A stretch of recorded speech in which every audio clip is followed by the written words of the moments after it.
Hi, my name is Naim and now I'm going to talk about acts and regulation related to the employee safety and health issues. As we know, the Occupational Safety and Health Act of 1994, known as OSHA, is the primary piece of legislation in Malaysia that addresses worker safety and health in the construction industry. Employers are required to ensure a safe and healthy working environment for the employees. This is written in the laws in Part 4, General Duties of Employers and Self-Employed Persons, Section 15. This section requires employers to provide a safe place of work. From the incident happened in Pasir Gudang, where a construction worker dies from a 70-meter fall, we should know that employers must provide an excellent condition of harness and railings for the employees when working at height to avoid them from fall or accidents. Not just that, employees also have their own responsibilities. In Part 6 General Duties of Employees at Work Section 24, it stated that they are required to take reasonable care of their own safety and health. For example, they must obey by any guidelines provided by the employers, such as using harness and railings when working at height for safety purposes. Hi, my name is Izzulhasif bin Mutalib. I would like to continue this discussion with the Workplace Safety and Health Act. Number one, we have a duty of care. Employers have a responsibility to take reasonable steps to protect the health and safety of their staff. This entails offering the proper training, supervision and safety gear. Number two, we have a risk assessment. Employers must evaluate the risk related to the building activity and implement the necessary controls to reduce such risk. For instance, if a danger of falls from height exists, the employer is required to offer fall safety tools like harnesses and guardrails. And last but not least, safety committee. To manage the safety training given to all employees, firms must create a safety committee or hire a safety officer. Employee safety issues should be discussed with the committee or officer in question. That's all from me. Thank you.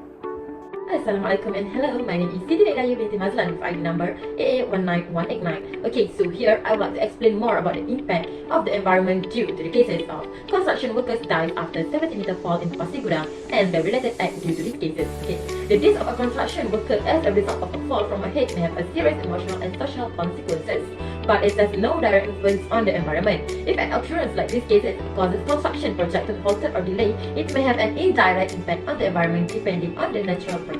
The construction industry has a large environmental influence both during development process and over the life of a building or infrastructure.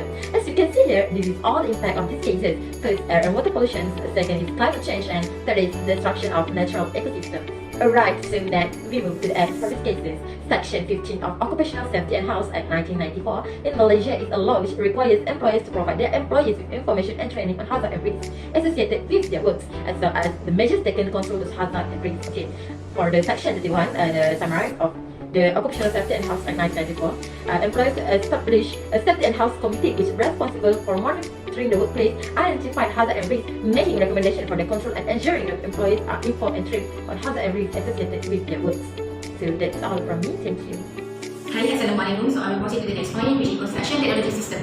Today, construction sites have the more prevalent work hazards, the most conscious of us, and the more efficient solution to overcome them. Thus, adopting construction technology or a construction management system can reduce workplace accident and health concerns. So, firstly is drone. Most energy construction technology uses drones. Drones on the design are for safety. Drones are technology in making systems for these human-made use. So, it can monitor construction site more truly. Drones also help in planning, monitoring, maintenance, inspection, and material transport. Next is building information modeling with Bluetooth low energy beacons. So Bluetooth low energy devices and other technology which is beam can reduce workplace hazards with the use and fall from height accidents. So by developing an automatic beam, it can stop some problem with manual for hazard identifications and planning. So it's making useful insight safety management. So beacon harnesses detect fall hazard and danger zones. So that's all from me. I'm asked to the next presentation. Thank you. Hi, my name is Nurfitri Binti. So I would like to continue to give the explanation in suggestion of construction technology in order to prevent this serious problem.